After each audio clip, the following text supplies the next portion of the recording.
ويا صباح الخير والسرور عليكم يا حبيبات القلب. إن شاء الله تكونوا في أفضل حال. وحشتوني جدا. النهاردة أنا جاية أقولك إن في فرق كبير قوي بين واحدة بتتغير بجد وبتطور من نفسها، وبين واحدة تانية موراش حاجة غير إنها تتكلم وتندب حظها عن التغيير. في فرق كبير بين واحدة بتصور كل خطوة في حياتها للناس عشان تاخد تسقيف، وبين واحدة بتصحى من نومها وهي فعلا مرتاحة البال والسكينة مالية قلبها. الفيديو بتاع النهاردة مش عن مظاهر كدابة ولا انك تبهري حد. فيديو النهاردة عن حاجات لو عملتيها في السر وفي صمت حياتك كلها هتتحول 180 درجة من غير ما حد ما ياخد باله. مش هتشيري، مش هتحكي، مش هتشرحي، هتعملي اللي عليكي وتسيبي النتيجة هي اللي تكسر العين وتتكلم عنك. اعتبري الفيديو ده جلسة صفا وهدوء بينك وبين نفسك. هاتي فنجان قهوتك الرايق وتعالي ندردش سوا. وأول حاجة لازم نعملها في السر هو إنك تنظمي وقتك وأفكارك.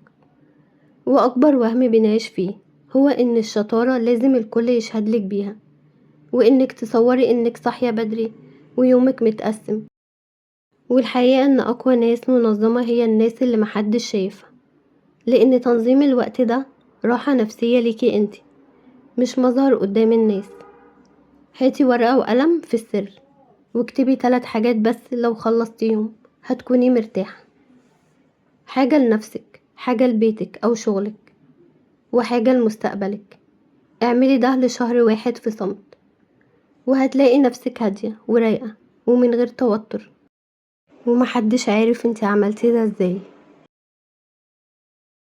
وتاني سر يا بنات من أسرار الست التقيلة، مش كل خطوة تتحكي ومش كل نية تتشارك.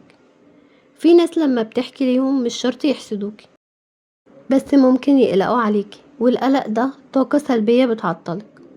وفي ناس تانية هتشكك فيكي وتهد عزيمتك. خلي علاقتك بربنا سر، وخلي أهدافك وتعبك سر. قولي يا رب في سرك أكتر ما تقولي للناس أنا هعمل كذا، وهتشوفي الفرج والبركة بعينك من غير رغي كتير. وتالت سر يا بنات، اتعلمي مهارة واهتمي بصحتك في صمت. عايزة تكبري وتتطوري، اتعلمي مهارة في السر، ربع ساعة أو نص ساعة في يومك أونلاين. اتعلمي لغة، تصميم، مهارة جديدة من غير ما تعلني عنها، وبين يوم وليلة الناس هتتفاجئ بشكل وثقافة تانية خالص. وحتى رياضتك وأكلك خليهم في السر، ومش لازم جيم غالي وتصوير ستوريهات. أنا بدأت دايت، اتمشي نص ساعة، قللي السكر والمشروبات الغازية، واشربي مية، واعملي ده عشان صحتك ونفسيتك انتي. لأن اللي بتعمل حاجة عشان نفسها بتستمر، لكن اللي بتعملها عشان كلام الناس أول ما الناس بتبطل تسقف لها بتقف فورا. ونيجي بقى لأهم نقطة بتوجع، بطلي تطلبي اهتمام من حد باللي بتعمليه.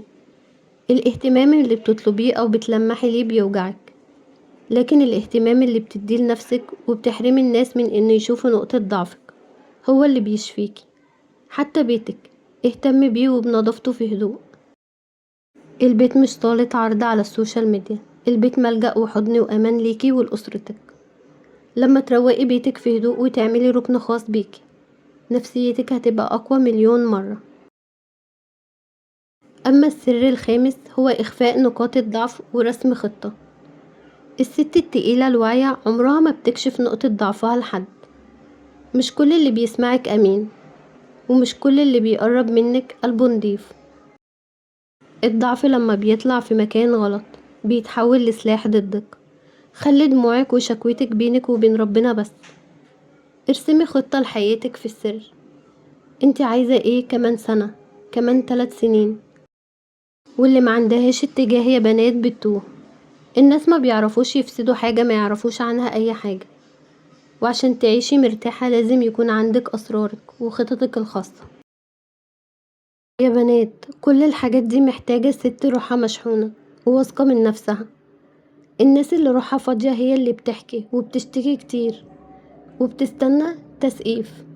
أما الست المليانة والتقيلة فبتكون ساكتة، بس بتسعى وبتعمل اللي عليها.